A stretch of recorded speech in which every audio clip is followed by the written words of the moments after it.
मुच्यते। पूर्णस्य पूर्णमादाय पूर्णमेवावशिष्यते।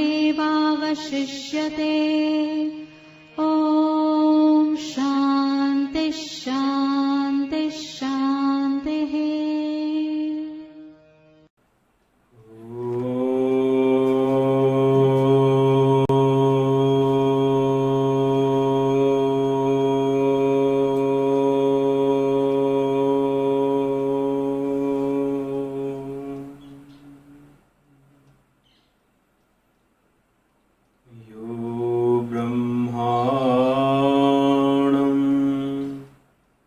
विदधाति पूर्वं यो वै वेदांश्च प्रहिणोति तस्मै तं महदेव मात्मबुद्धिः प्रकाशम् मुमुक्षुर्वै शरणमहं प्रपद्ये। ॐ शान्तिः शान्तिः शान्तिः। शङ्करं शङ्कराचार्यं केशवं बादरायणं सूत्रभाष्यकृतौ वन्दे भगवन्तौ पुनः पुनः।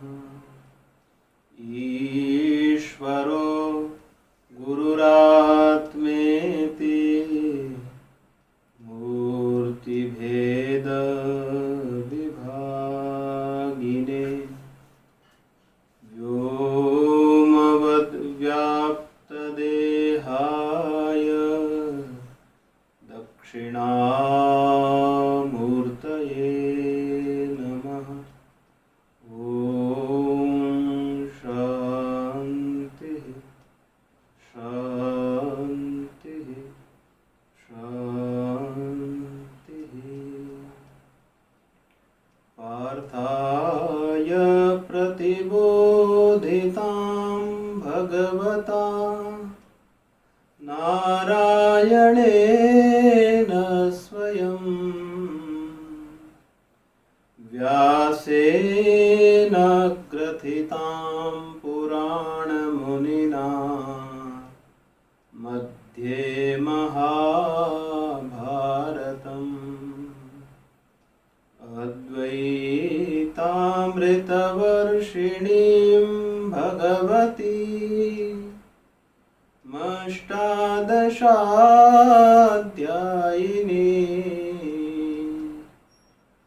अम्ब त्वामनुसन्दधामि भगवद्गीते भवद्वेषिणी। ॐ शान्तिः शान्तिः शान्तिः। हरे राम हरे राम राम राम हरे हरे हरे राम हरे राम राम राम हरे हरे। हरे कृष्णा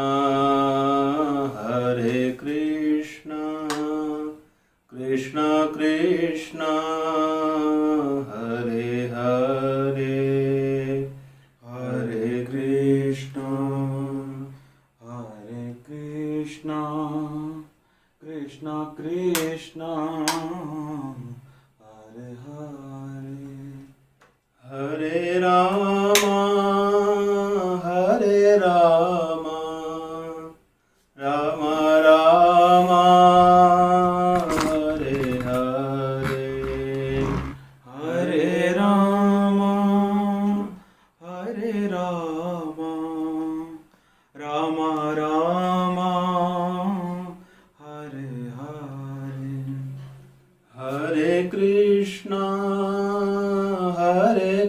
कृष्ण कृष्ण कृष्ण हरे हरे हरे कृष्णा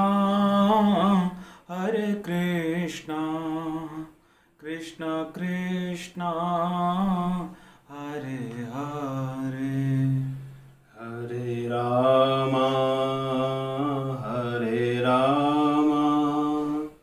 राम राम हरे हरे हरे राम राम राम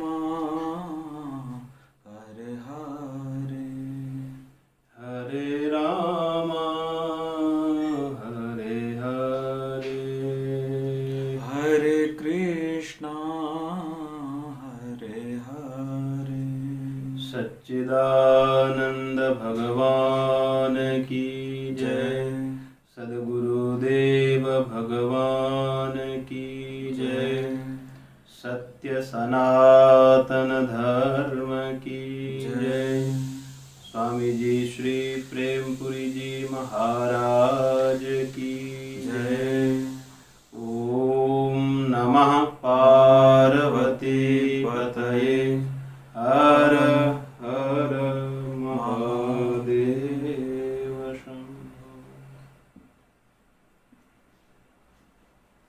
स्वामी श्री प्रेमपुरी जी आश्रम ट्रस्ट द्वारा समायोजित गीता चिंतन माला के अंतर्गत हम लोग श्रीमद् भगवद गीता के 12वें अध्याय के अनुसार भक्ति विषय पर चिंतन कर रहे थे। 12वें अध्याय के प्रथम श्लोक पर हम लोगों ने विचार प्रारंभ किया था। एकादश अध्याय में अंतिम श्लोक में जो भगवान ने कहा कि मत कर्म कृत मत परमो मत भक्तः संग वर्जितः निर्वैरः सर्वभूतेषु यह स मामेति पांडवः। मेरे लिए कर्म करना, मेरे परायणता हो, मद भक्तः मेरी भक्ति हो, संग वर्जितः आसक्ति रहित होकर के जो भगवान की भक्ति करता है वो निर्वैरः, ऐसा पुरुष किसी से भी वैर नहीं रखता है। यह स मामेति पांडवः, वो मुझे ही प्राप्त होता है। इस श्लोक में जो मत कर्म कृत मत परमः, मत शब्द का प्रयोग भगवान ने किया। मत शब्द अर्थात मत माने परमात्मा, और यहाँ पर परमात्मा से भगवान के दोनों स्वरूपों का वर्णन है। भगवान के सगुण साकार रूप को भी लिया जा सकता है और निर्गुण निराकार अर्थात निर्विशेष रूप को भी मत शब्द से लिया जा सकता है। क्योंकि भगवान ने प्रथम अध्याय से लेकर के अब तक दोनों स्वरूपों का वर्णन किया है। सविशेष रूप का भी वर्णन किया है और उसकी भी महिमा का वर्णन किया है। उसकी उपासना के लिए कहा है भगवान ने, अर्थात सगुण साकार रूप की भी भगवान ने श्रेष्ठता सिद्ध की है और निर्गुण निराकार रूप की भी श्रेष्ठता सिद्ध की है। भगवान ने दोनों को ही श्रेष्ठ बताया है और दोनों का ही निरूपण है। वासुदेवः सर्वमिति स महात्मा सुदुर्लभः, ये भगवान के निर्विशेष रूप का वर्णन हुआ। और दशम अध्याय और एकादश अध्याय जो भगवान का विश्व रूप दर्शन है, ये भगवान का सगुण विग्रह हुआ। तो भगवान ने जब ये कहा कि मत कर्म कृत मत परमः, मेरे लिए कर्म करो, तो मेरे लिए कर्म करना, मेरे भक्ति करना, तो अर्जुन के मन में ये प्रश्न हुआ कि भगवान आपने जो कहा कि मेरे लिए कर्म करना, अर्थात आपके सगुण विग्रह सगुण विग्रह की उपासना करना है या आपके निर्गुण विग्रह की उपासना करना है। मद भक्तः जो कहा है यहाँ पर, अर्थात मेरा भक्त बनना, मेरी भक्ति करना, तो यही प्रश्न अर्जुन ने 12वें अध्याय के प्रथम श्लोक में किया है कि भगवान आखिर कौन पुरुष श्रेष्ठ है। आपने तो दोनों के लिए कह दिया है, तो दोनों में से श्रेष्ठ कौन है? सगुण उपासना करने वाला श्रेष्ठ है कि निर्गुण उपासना करने वाला श्रेष्ठ है? इसी प्रश्न को अर्जुन ने प्रथम श्लोक में रखा है। आइए एक बार उच्चारण कर लें, उसके बाद फिर विचार प्रारंभ करते हैं। ओम श्री परमात्मने नमः। अथ 12ोऽध्यायः। अर्जुन उवाच एवं सततयुक्ता ये भक्तास्त्वां पर्युपासते ये चाप्यक्षरमव्यक्तं तेषां के योगवित्तमाः। एवं सततयुक्ता ये भक्तास्त्वां पर्युपासते ये चाप्यक्षरमव्यक्तं तेषां के योगवित्तमाः। अर्जुन बोले एवं सतत युक्ता ये, एवं मानी ये पूर्व का परामर्श करा रहा है। जो पूर्व श्लोक में कहा है 11वें अध्याय के अंतिम श्लोक में, मद्भक्तः संगवर्जितः जो कहा है 11वें अध्याय में, अर्जुन का प्रश्न है कि भगवान आपके की उपासना में जो सतत युक्त है, निरंतर प्रयत्नशील है, निरंतर लगा हुआ है, त्वां पर्युपासते, निरंतर आप में लग करके जो आपकी उपासना करते हैं, ये चाप्यक्षरम अव्यक्तम तेषां के योगवित्तमाः, और जो अक्षर अव्यक्त की उपासना करते हैं तेषां के योगवित्तमाः, इन दोनों में से उत्तम योगी कौन है, श्रेष्ठ योगी कौन है? हम लोग कल के प्रसंग में ये जो सतत युक्ता ये भक्ताः, जो भक्त शब्द है इस पर विचार कर रहे थे। भक्त किसे बोलते हैं? भक्त माने विभक्त, एक अर्थ किया था, भक्त माने विभक्त भाग। ये भक्त शब्द जो बनता है उसका अर्थ हुआ भाग, अंश। भक्तिर अस्य अस्ति इति भक्तः, जो भक्ति वाला हो, अर्थात जो अंश वाला हो, वो हुआ भक्त।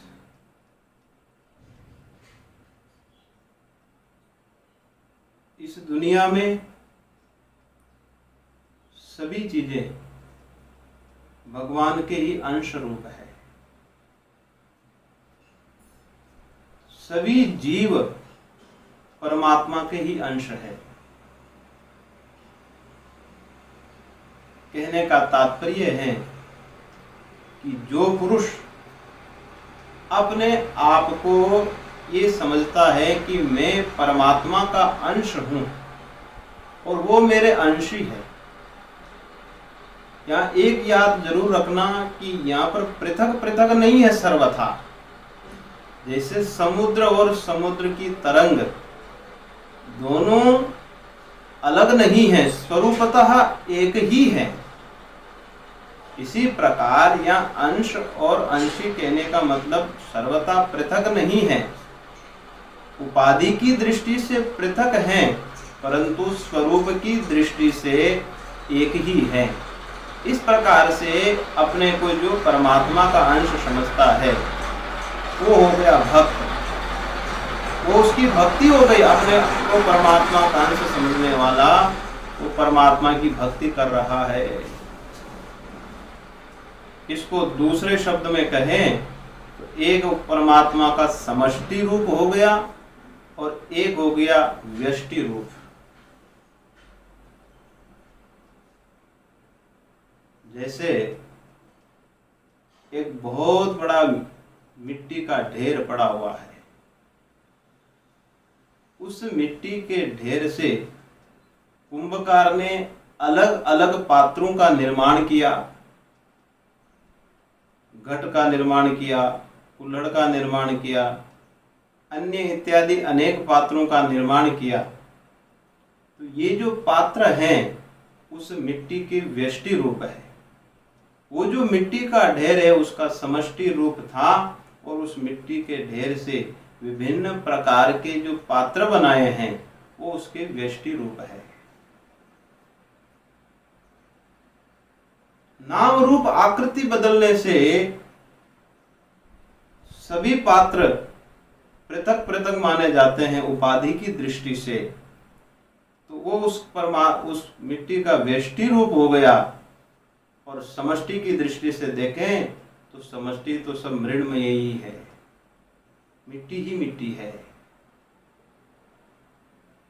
इसी प्रकार ये जितने भी जीव है परमात्मा के व्यष्टि रूप है, पृथक पृथक रूप हैं और उनका समष्टि रूप एकमेव अद्वितीयम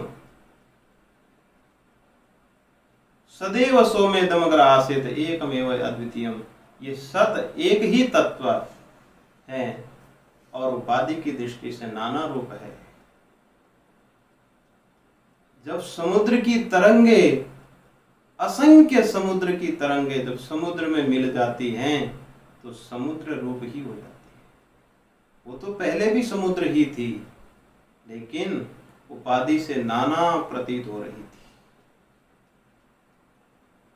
इस प्रकार से बोध होना ममैवांशो जीवलोके जीवभूतः सनातनः।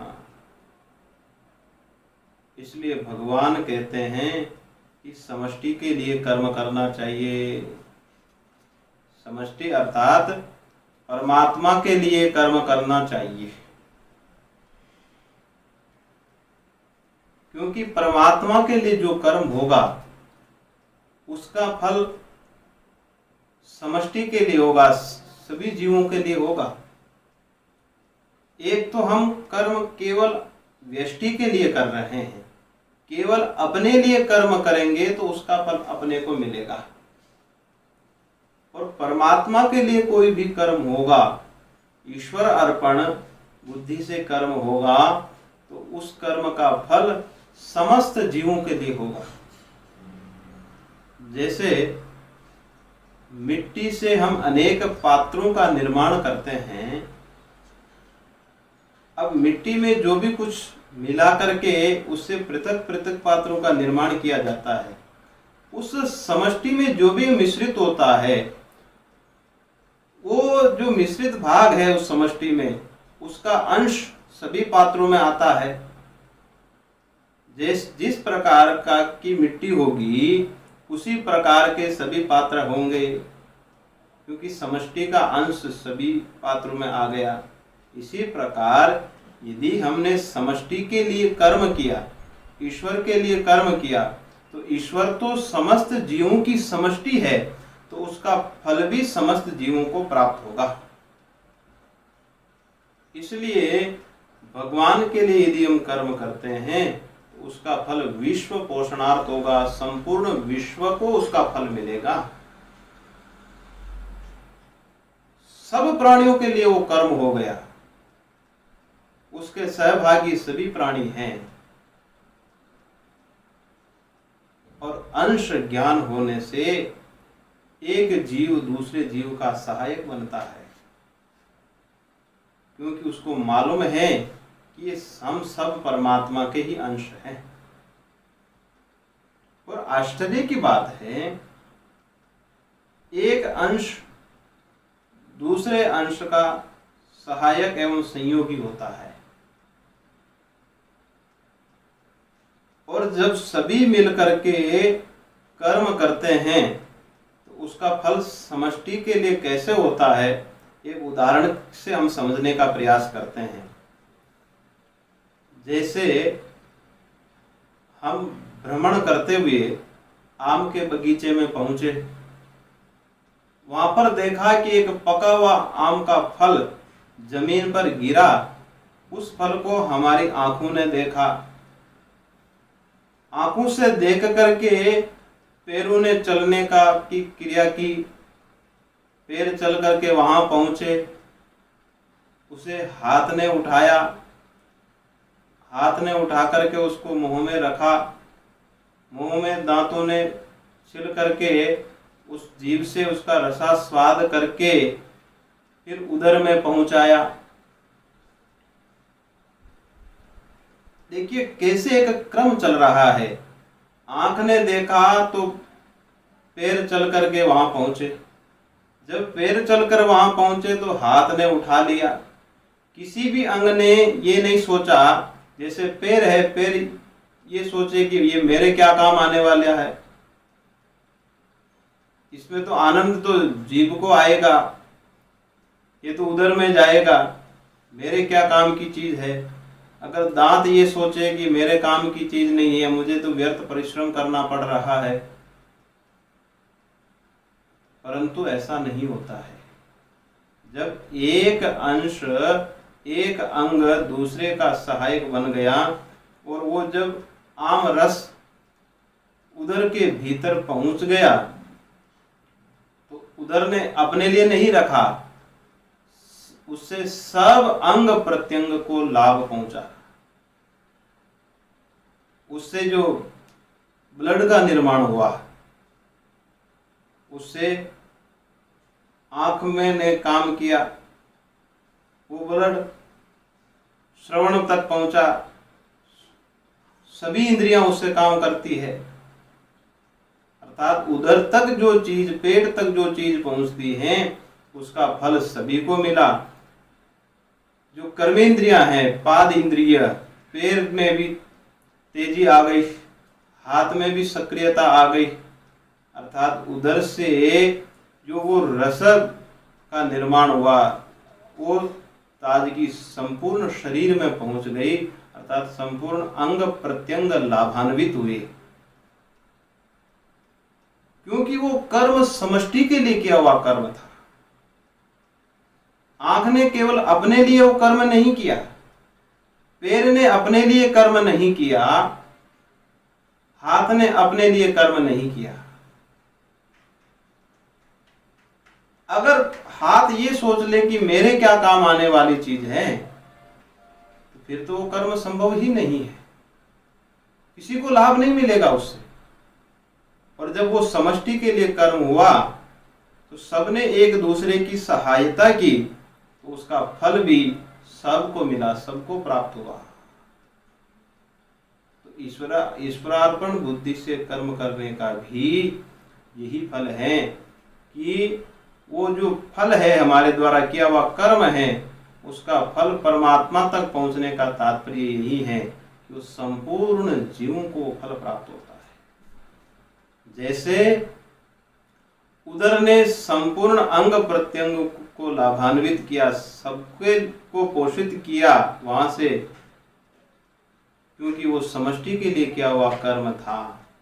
इसी प्रकार यदि हम समष्टि के लिए कर्म करते हैं तो संपूर्ण विश्व की उससे रक्षा होती है और हमारा अंतःकरण शुद्ध होता है उससे। इसीलिए भगवान गीता में कहते हैं कि ईश्वरार्पण बुद्धि से फल की कामना का परित्याग करके कर्म करना चाहिए। और ये कब होगा? जब ये होगा कि मैं ईश्वर का अंश हूं, तभी व्यक्ति ईश्वर के लिए कर्म कर सकता है। यदि ये मालूम ही नहीं चलेगा तो कभी भी ईश्वर के लिए कर्म करेगा ही नहीं। और एक दूसरे का सहयोगी बन जाता है, एक दूसरे से वेर भाव, निर्वैरः सर्वभूतेषु, वेर भाव समाप्त हो जाता है। जब ज्ञान हो जाता है फिर किसी से राग द्वेष छल कपट सब कुछ समाप्त हो जाते हैं। आजकल बहुत सारे लोगों में ऐसी भ्रांतियां हैं कि महाराज हम तो ठाकुर जी की सेवा करते हैं, ये तो सब वेदांत की बातें हैं, हम तो भगवान के भक्त हैं, ठाकुर जी की सेवा करने वाले हैं, ये शिव जी की पूजा करने वाले हैं, हम विष्णु जी को नहीं मानते हैं, हम तो शैव हैं, ये वैष्णव है, ये केवल विष्णु जी को ही मानते हैं। जो विष्णु जी की पूजा करने वाले हैं वो शैव से द्वेष रखते हैं, और जो शाक्त है, शक्ति की उपासना करने वाले हैं, वो शिव से द्वेष करते हैं।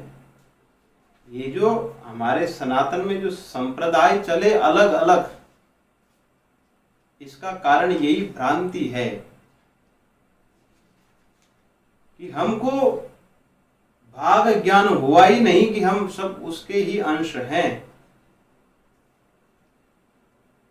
और जो ऐसा मानता है कि मैं तो शिव का भक्त हूं, विष्णु को नहीं मानता हूं, उनका तो संप्रदाय अलग है, काम अलग है, तो समझ लेना कि वो भक्त नहीं है, उसके भीतर भक्ति नहीं है, सचमुच में भक्ति के स्वरूप को समझा ही नहीं है।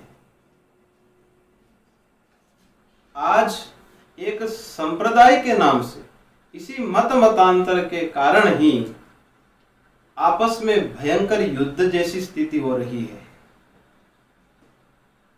क्रिश्चियन मुस्लिम संप्रदाय को स्वीकार नहीं करते, मुस्लिम क्रिश्चियन संप्रदाय को स्वीकार नहीं करते, और ये जो सब आपस में जो द्वेष है, आपस में द्वेष किस बात का कि हमारे भगवान तो ये हैं, इनके भगवान ये हैं, हम अपने भगवान को मानते हैं, इनके भगवान को क्यों माने, ये भी अपने भगवान को मानते हैं, और सब यही चाहते हैं कि सब हमारे भगवान को मानने लग जाए। एक वर्ग विशेष यही चाहते हैं कि ये हमारे अल्लाह को मानने लग जावे, ये हमारे गॉड को मानने लग जावे। इस प्रकार से सब लोगों को यही है कि ये हमारे भगवान को मान लेवे। परंतु गीता के दृष्टिकोण से यदि समझने का प्रयास करें तो सब तो हम भक्त है, ईश्वर के ही अंश हैं, तो फिर विभिन्नता कहाँ है? हाँ, उपाधि की दृष्टि से भगवान के नाना रूप है, एक परमात्मा नाना रूपों में हो सकते हैं, परंतु भेद नहीं है। जैसे मिट्टी से अनेक पात्रों का निर्माण हुआ, तो मिट्टी की दृष्टि से किसी भी पात्र में कोई भेद नहीं है। इसी प्रकार भगवान के नाना रूप होने पर भी स्वरूप की दृष्टि से किसी में कोई भेद नहीं है।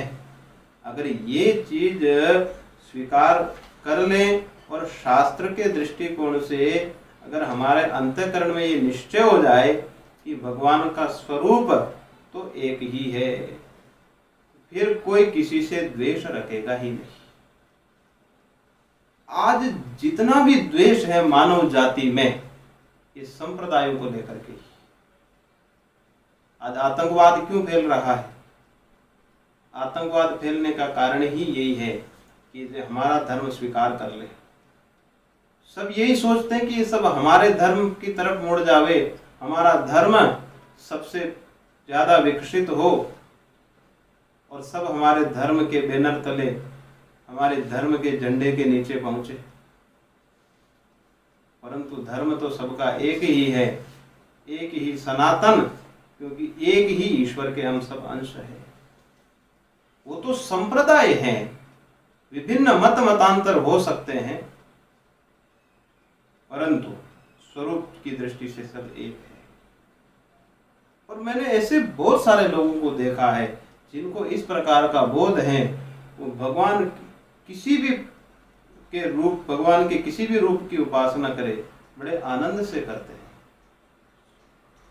नवरात्रि का उत्सव आया, भगवती माँ की आराधना करते हैं, 9 दिन उपवास रखते हैं, उस शक्ति की उपासना करते हैं। महाशिवरात्रि का अवसर आया, भगवान शिव की उपासना करते हैं। रामनवमी में भगवान राम की आराधना करते हैं। जन्माष्टमी में भगवान श्री कृष्ण की आराधना करते हैं। और उसी तन्मयता के साथ, एक ही आनंद के साथ, क्योंकि मन में जरा भी संशय नहीं है कि मैं अलग परमात्मा की उपासना कर रहा हूं। जो शिव है वही शक्ति है, जो शक्ति है वही शिव है। अर्थात शक्ति के रूप में नवरात्रि में हम जो अलग अलग शक्ति के रूपों की उपासना करते हैं, उस शक्ति के रूप में साक्षात हम परमात्मा की ही उपासना करते हैं। और ये कह सकते हैं कि हम शिवरात्रि में भगवान शिव की उपासना करते हैं, तो वो शिव ही शक्ति है, वो भी शक्ति की ही उपासना है, केवल उस परमात्मा के रूप नाना है। और इससे मन में बड़ा आनंद रहता है। और उपनिषदों में ऐसा आया है कि जो भगवान में भेद करके उपासना करता है वो पाप का भागी होता है। इष्ट तो एक ही होता है, प्रत्येक व्यक्ति का आलंबन तो एक ही होगा, नाना आलंबन तो कर नहीं सकता, क्योंकि उपासना के लिए एक ही आलंबन चाहिए। नाना आलंबन से उपासना संभव ही नहीं है। परंतु अभेद समझ करके कि ये परमात्मा, जैसे भगवान राम की उपासना करने वाला साधक केवल अयोध्या तक ही सीमित ना समझे। वो तो राम हम सबके हृदय में बैठे हुए रमन्ते योगिनो यस्मिन, जिसमें योगी लोग रमण करते हैं, वो राम है। कृष्ण जो संपूर्ण पापों को खींच लेवे, वो कृष्ण है। वो परमात्मा तो एक ही है, संपूर्ण पापों का हरण करने वाले, हमारे हृदय में रमण करने वाले परमात्मा, वही परमात्मा अयोध्यावासी है, वही परमात्मा ब्रजवासी है। रूप नाना हो सकते हैं और व्यक्ति का इष्ट भी एक ही हो सकता है, क्योंकि हम जिसका भी मंत्र जप करते हैं, जैसे ओम नमः शिवाय महामंत्र हो, या ओम ह्रीम क्लीम चामुंडाय विच्चेहि मंत्र हो, या ओम नमो भगवते वासुदेवाय मंत्र हो, कोई सा भी मंत्र हो, हम तो उसी एक ही परमात्मा की उपासना करते हैं। इष्ट तो एक ही रखना चाहिए, क्योंकि एक ही चीज का अभ्यास करेंगे तो उसमें हमारा चित्त एकाग्र होगा। इसको लेकर भी बहुत बार संशय हो जाता है। मैंने महापुरुषों से सुना है कि ऋषिकेश में कोई एक व्यक्ति ट्रेन से यात्रा कर रहा था, तो वहां पर देखा कि ट्रेन से यात्रा करते समय एक महापुरुष के दर्शन हुए। महात्मा के सामने, वो श्रद्धालु भक्त था, महात्मा के सामने बैठ करके कुछ शास्त्र चिंतन करने लगा। धीरे धीरे शास्त्र चर्चा करते करते करते महात्मा के प्रति श्रद्धा हो गई। वो भक्त महात्मा को अपने घर पर भोजन के लिए ले गया, उचित आदर सत्कार किया। वहां घर पहुंचने के बाद महात्मा ने पूछा कि तुमने मंत्र दीक्षा ली है या नहीं है? कहा कि महाराज मंत्र दीक्षा ले रखी है। किस मंत्र का जप करते हो? कहा कि मैं ओम नमः शिवाय महामंत्र का जप करता हूं। वो महात्मा वहां से उठकर जाने लगे। कहा कि भगवान क्या गलती हो गई मेरे से? कहा कि मैं तुम्हारे घर पर भोजन नहीं कर सकता, तुम ओम नमः शिवाय मंत्र का जप कर सकते हो, जप करते हो, तुम्हें सीताराम सीताराम सीताराम जप करना चाहिए। तुम हमसे ये भी दीक्षा लोगे तब हम तुम्हारे घर पर भोजन करेंगे, नहीं तो भोजन ही नहीं करेंगे तुम्हारे घर पर। बेचारा वो भक्त महात्मा के सामने झुक गया और बोला कि ठीक है भगवान, मैं आपसे दीक्षा ग्रहण करता हूँ। उस महात्मा से दीक्षा ग्रहण की। महात्मा ने सीताराम मंत्र का जप करने के लिए कहा। अब वो व्यक्ति पहले ओम नमः शिवाय महामंत्र का जप करता था, अब सीताराम सीताराम जप करता है। परंतु जो ही जप करने बैठता है उसके सामने संशय उपस्थित हो जाता है कि मैं ओम नमः शिवाय मंत्र का जप करूं या सीताराम सीताराम मंत्र जप करूं। और जो पूर्व मंत्र था ओम नमः शिवाय मंत्र, वो 10-20 सालों से उसका अभ्यास कर रहा था। उसका ऐसा अभ्यास हो गया था, मुंह से सीताराम बोलने जाता है और ओम नमः शिवाय मंत्र निकल जाता है। क्योंकि जिस चीज का अत्यधिक अभ्यास हो गया हो वो स्वाभाविक ही हमारे मुख से निकल जाती है। अब मन में उसको बहुत बड़ा संशय हो गया कि आखिर मैं क्या करूं। कहीं ऐसी भ्रांति ना हो कि ये मंत्र अलग है और ये परम भगवान अलग है, इस मंत्र में ऐसा है, वो भगवान छोटे हैं वो बड़े हैं, उसका विशेष फल है। सब परमात्मा के ही मंत्र है और एक ही परमात्मा के नाना रूप है, इसलिए उसमें कभी भी संशय नहीं करना चाहिए। जिसको जो पसंद हो उस मंत्र का जप करे, क्योंकि सब एक ही भगवान के रूप है। ये बुद्धि साधकों को अवश्य ही होनी चाहिए। और इस प्रकार की बुद्धि होगी कि मैं तो ये संपूर्ण संसार भगवान का ही रूप है, तो फिर निर्वैरः सर्वभूतेषु, और वही सबसे बड़ी भक्ति है। कितनी बड़ी भक्ति है ये भगवान की। इस प्रकार से हमने जो अर्थ किया है कि एक भगवान का समष्टि रूप है और एक व्यष्टि रूप है, तो ये भाग ज्ञान होना, अपने को व्यष्टि रूप का ज्ञान होना कि ये सब उसी परमात्मा के व्यष्टि रूप है, ये प्रथम अर्थ हुआ भक्ति का। और ऐसा होने पर फिर सब के प्रति सद्भाव रहता है और सबको देवतुल्य समझते हैं। उदारः सर्व एवैते ज्ञानी तो आत्मैव मे मतम्। एक उदार भावना का विकास होता है, सबके हित के लिए व्यक्ति सोचता है। एक बहुत प्रसिद्ध कथा है दक्षिण की कि कोई भक्त श्री रंग जी के मंदिर में दर्शन करने के लिए गए,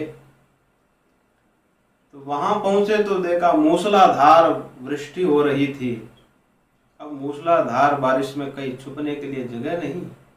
देखा कि एक मंदिर का कोना जिसमें एक आदमी के सोने की व्यवस्था थी, वो भक्त वहां पहुंच गया और वहां पहुंच करके लेट गया और रात भर लेटे लेटे भजन करता रहा। उतने में देखा कि दूसरा एक व्यक्ति आया, उसने दरवाजा खटखटाया, कहा कि मैं इतनी भयंकर बरसात में मुझे छुपने के लिए कहीं जगह नहीं है, कोई जगह मिलेगी? उस भक्त ने कहा, जो लेटे लेटे स्मरण कर रहा था, भगवान का चिंतन कर रहा था, उसने कहा कि क्यों नहीं, अवश्य जगह मिलेगी। पहले एक आदमी के लेटने की व्यवस्था थी, लेट करके भजन करने में नींद आने का खतरा था, तो हम दोनों मिलकर के पद्मासन लगा करके दोनों भगवान का भजन कर सकते हैं। इसमें और भी भजन में आनंद मिलेगा। अब दो व्यक्ति हो गए, दोनों वहां बैठ करके भगवान का भजन कर रहे हैं। उतने में तीसरा व्यक्ति पहुंचा और तीसरे व्यक्ति ने भी वही कहा कि छुपने के लिए जगह मिलेगी, बाहर तो मूसलाधार बारिश है। तो अंदर से आवाज आएगी कि अवश्य जगह मिलेगी।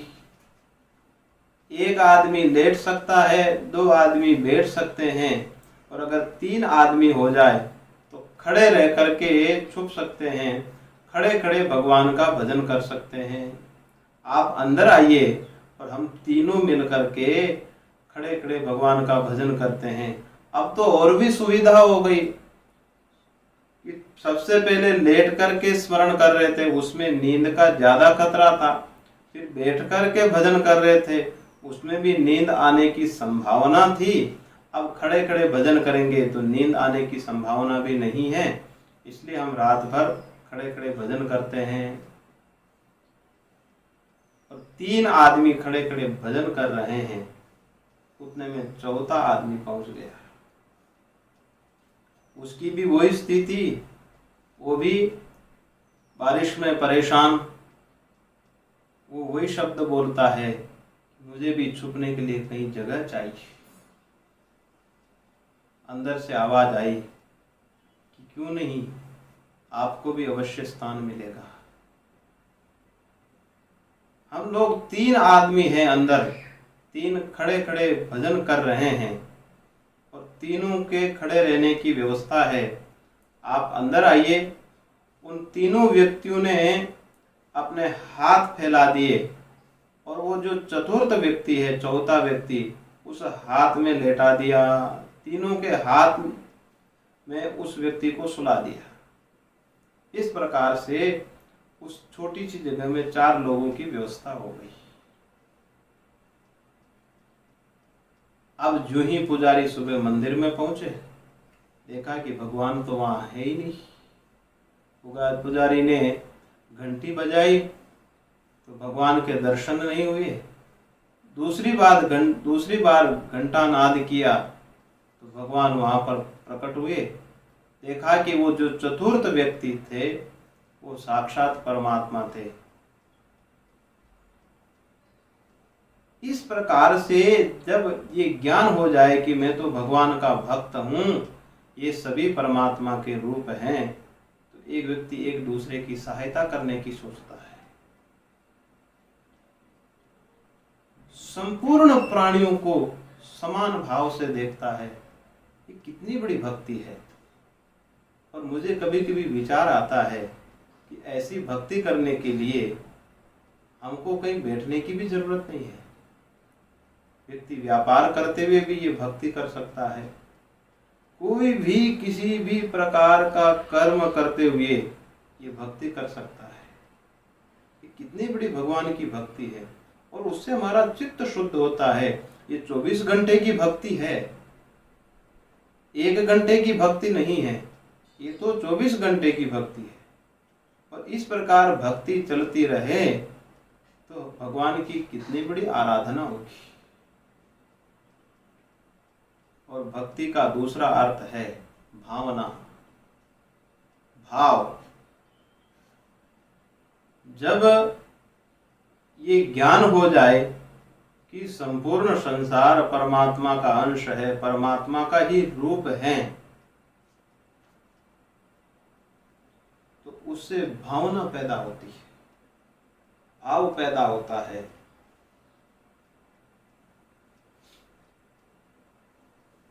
जब लव कुश को ये ज्ञान नहीं था कि अयोध्या के जो राजा है भगवान राम वो हमारे पिताश्री है, तब तक वो अयोध्या के सभी लोगों से युद्ध करते रहे। यहाँ तक कि लक्ष्मण जी को भी युद्ध में पराजित किया, भरत जी को भी युद्ध में पराजित किया और हनुमान जी को भी बांध दिया। सभी अयोध्या वासियों को युद्ध में पराजित कर दिया। अंत में जब ये मालूम हुआ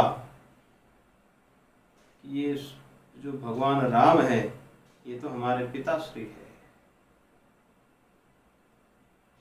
जो ही मालूम चला लव कुश को इतना गहरा पश्चाताप हुआ, भगवान से क्षमा मांगने लगे कि भगवान हमसे अपराध हो गया है, हमें क्षमा कीजिए। ये कब हुआ? जब ये हो गया कि हम तो इनके ही अंश है, ये हमारे अपने हैं, आत्मीयता का ज्ञान हो जाए, ये सब हमारे अपने हैं। जब ये बोध हो गया तो लव कुश के हृदय में भावना पैदा हो गई। व्यक्ति में भाव कब जगता है? जब आत्मीयता होती है तभी भाव जगता है, तभी भावना पैदा होती है। और भी रामायण में कई प्रकार की घटनाएं हैं। रामायण शतकोटि अपारा, नाना प्रकार की रामायणें हैं। एक कथा ऐसी भी आती है कि एक पाताल हनुमान हुए। जब हनुमान जी पाताल में अहि रावण से युद्ध करने गए तो सबसे पहले उनका सामना पाताल हनुमान से हुआ और हनुमान जी को भी युद्ध में पराजित कर दिया। जब परिचय हुआ तो पता लगा, उसको पूछा गया कि तुम कौन हो? तो पाताल हनुमान बोले कि मैं तो हनुमान जी का पुत्र हूं। तो हनुमान जी का पुत्र हूं जब ये पता लगा उसको, और पता लगा कि मैं हनुमान जी से ही युद्ध कर रहा हूं, ये तो हमारे पिताश्री है, तो उसको इतना पश्चाताप हुआ, हनुमान जी से क्षमा मांगने लगा। जब भाग ज्ञान हो गया उसको कि मैं इनका अंश हूं, तो उसके मन में भावना पैदा हो गई, भाव प्रकट हो गया। हमारे मन का एक कोना भाव प्रधान होता है। कितना भी बहादुर व्यक्ति क्यों ना हो, उसके हृदय में भावना अवश्य होती है। तो जो प्रथम अर्थ है कि अपने आप को ईश्वर का अंश समझना, अंश अंशी भाव, भगवान का अंश समझना, भगवान का ही रूप समझना, जब ये समझ में आ जाता है कि मैं तो इनका ही अंश हूं, हृदय में उनके प्रति भावना पैदा होती है। हमारे जो राष्ट्र भक्त हुए, बहुत सारे राष्ट्र भक्त हुए, इस देश के लिए, भारत भूमि के लिए कई लोगों ने बलिदान किया है। उन्होंने क्यों बलिदान किया? उन्होंने अपने प्राणों की परवाह नहीं की, अपने जीवन की परवाह किए बिना देश के लिए लड़ते रहे। क्यों लड़ते रहे? उसका कारण यही था कि हम इसी भूमि के अंश हैं, इसी भूमि की संतानें हैं, ये भूमि हमारी अपनी है। तो उनके हृदय में भावना पैदा हुई और वो इस भूमि के लिए शहीद हो गए। इसको बोलते हैं राष्ट्र भक्ति।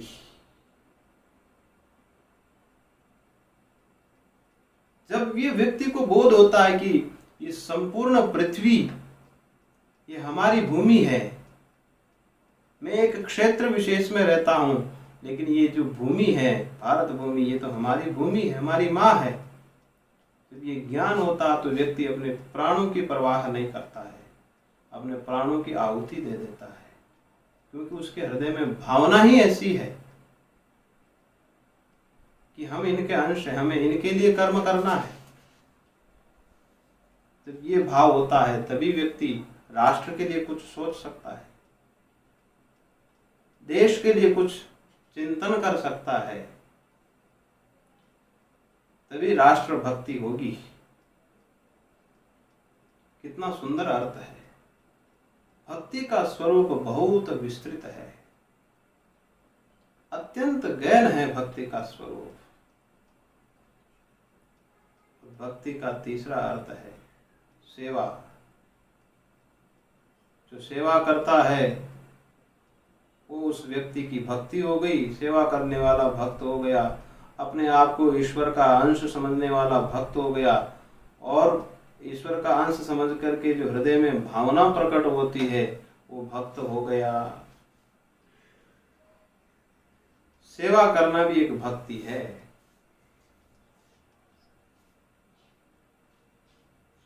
किस प्रकार की सेवा, सेवा का क्या स्वरूप होता है? सेवा मानी जिससे सामने वाले को प्रसन्नता हो, वही सेवा है। और ये भक्ति कब होगी? जब ये ज्ञान होगा कि ये मेरे हैं, ये आत्मीय, ये अपने हैं। उसके बाद भावना पैदा होगी, उसके बाद फिर सेवा के लिए प्रवृत्त होगा। हम कहीं पर भी सेवा करते हैं तो कब सेवा करते हैं कि ये हमारा अपना है या ये हमारे अपने हैं, ऐसा समझ करके हम सेवा करते हैं। तो सेवा भी एक भक्ति है।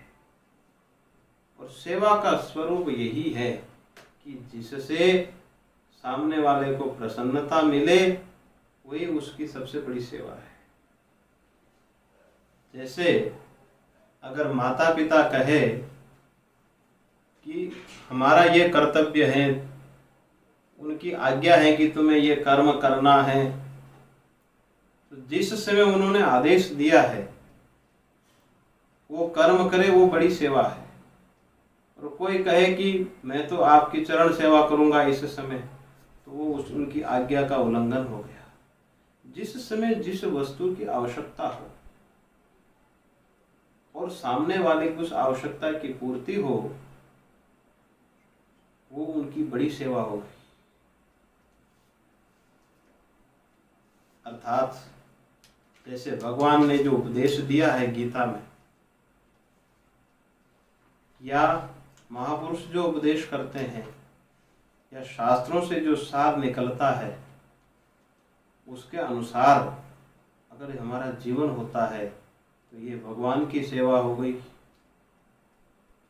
राष्ट्र के लिए जो कर्म करते हैं, राष्ट्र के अनुसार जो करते हैं, वो राष्ट्र की सेवा हो गई। और माता पिता के कथनानुसार हम करते हैं तो माता पिता की सेवा हो गई। माता पिता को प्रणाम करेंगे और माता पिता के लिए बहुत लिखेंगे, लेकिन समय पड़ने पर उनकी आज्ञा का उल्लंघन कर बैठते हैं। एक तरफ हम प्रणाम करते हैं, माता पिता के लिए सद्भावना प्रकट करते हैं, परंतु उनकी आवश्यकता के अनुसार उनकी यदि आवश्यकता की पूर्ति नहीं कर सकते हैं तो समझना कि हमारी सेवा नहीं है। तत् सेवा भी परमार्थ के लिए होनी चाहिए। जैसे महापुरुषों के शरीर के माध्यम से जो सेवा कर्म हो रहे हैं, गुरुकुल चलाना, गो सेवा इत्यादि अनेक प्रकार के जो धार्मिक काम हो रहे हैं, ये एक व्यक्ति के लिए नहीं है, सभी प्राणियों के लिए ये सेवा हो रही है। महात्माओं के शरीर से जो भी कर्म होता है, संपूर्ण संसार के लिए उनके शरीर से सेवा हो रही है। इस प्रकार से जो सेवा है वो भी बहुत बड़ी भक्ति है।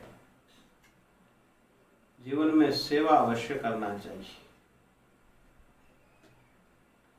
क्योंकि सेवा भी एक चित्त शुद्धि का माध्यम है। उससे हमारा अंतःकरण निर्मल होता है। इसलिए जो सेवा कर्म हो रहे हैं वो हमारे लिए चित्त शुद्धि के बहुत बड़े साधन हैं। ये हो गया भक्ति का अर्थ। और जो भक्ति करने वाला है इस प्रकार की, वो हो गया भक्त। तो ये जो 12वें अध्याय में जो अर्जुन ने कहा कि एवं सतत युक्ता ये भक्ता त्वाम पर्युपासते ये चाप्यक्षरम अव्यक्तम तेषाम के योग वित्तमाहा। सतत युक्ता ये भक्ता, इस प्रकार से हमने भक्ति का स्वरूप समझा। और जो भक्ति वाला है वो भक्त हो गया। सतत युक्ता, इस सतत युक्ता को हम भक्ति के तीनों अर्थ के साथ जोड़ दें। जो सतत सेवापरायण हो, सतत भावनामान हो और सतत अपने आप को जो परमात्मा का अंश समझता हो, सतत माने निरंतर युक्त हो। ये सतत युक्त तीनों के साथ जुड़ जाएगा, अर्थात निरंतर सेवा परायणता हो, निरंतरता होनी चाहिए। ये नहीं कि जब हमारा मन हो तब सेवा करें और जब हमारी इच्छा ना हो तब सेवा नहीं करें। इसमें निरंतरता का होना बहुत जरूरी है। इसलिए भगवान अर्जुन ने सतत युक्त शब्द का प्रयोग किया। सदा हमें ये बोध रहे कि मैं भगवान का अंश हूँ, मुझे भगवान के लिए कर्म करना है, और हमें चिंतन भी यही करना चाहिए कि मैं तो सच्चिदानंद रूप हूँ, उन्हीं का स्वरूप हूँ। ये सदा चिंतन करना चाहिए, निरंतर सतत युक्ता, और सदा उनके लिए भावना बनी रहे। इस प्रकार से निरंतर सतत युक्तता, इसलिए भगवान ने सतत युक्ता शब्द का प्रयोग किया कि कहीं सेवा ऐसा नहीं कि 2 दिन सेवा किया फिर 10 दिन विश्राम किया। सेवा में, इन सब कर्म में निरंतरता होनी चाहिए और सतत युक्तता होगी तभी भगवान से परम प्रेम बढ़ेगा, परम प्रेम होगा। तो नारद जी ने तो भक्ति का स्वरूप ही यही बताया, परम प्रेम रूपा भक्ति है। सा तो अस्मिन परम प्रेम रूपा। देवर्षि नारद ने भक्ति सूत्र में भक्ति का लक्षण किया, सा तो अस्मिन परम प्रेम रूपा। परमात्मा में परम प्रेम ही भक्ति है। और ये जो प्रेम है, इस प्रेम का स्वरूप भी हमें समझना चाहिए। एक होता है प्रेम का आभास और एक होता है वास्तविक प्रेम। हम सोचते हैं कि हम किसी से अत्यंत प्रेम करते हैं, वो वस्तुतः प्रेम नहीं है, वो एक मोह है। हम अपने स्वार्थ की पूर्ति के लिए किसी से प्रेम करते हैं और वो प्रेम अंत में बढ़ता नहीं है, अंत में घटता ही है। हम जिससे अत्यंत प्रेम करते हैं, ये ही संस्पर्शजा भोगा दुख योनय एवते। जो संस्पर्शज भोग है, अर्थात जो इंद्रियों के विषय बना करके इंद्रियों के द्वारा जो प्राप्तव्य विषय हैं, जब उनका हम भोग करते हैं और उनसे जो हम प्रेम करते हैं, वो तो मोह है। और जब उस पदार्थ से जिससे हम प्रेम करते हैं उस स्वार्थ में ठेस पहुंचती है तो उसे प्रेम घटता ही है, प्रेम बढ़ता नहीं है। परंतु जो सातो अस्मिन प्रेम परम प्रेम रूपा, ये परम प्रेम रूपा जो भक्ति है, ये भक्ति तो सदा निरंतर वृद्धि को प्राप्त होती है। परम प्रेम अर्थात परमात्मा से परम प्रेम। जैसे सब व्यक्ति अपने आप से प्रेम करते हैं, मान भुवम ही भूयासम, सब यही चाहते हैं कि मैं सदा रहूं, मैं कभी नहीं रहूं, ऐसा कोई नहीं चाहता है। मैं सदा रहूं, सदा जीवित रहूं, सब अपने आप से प्रेम करता है।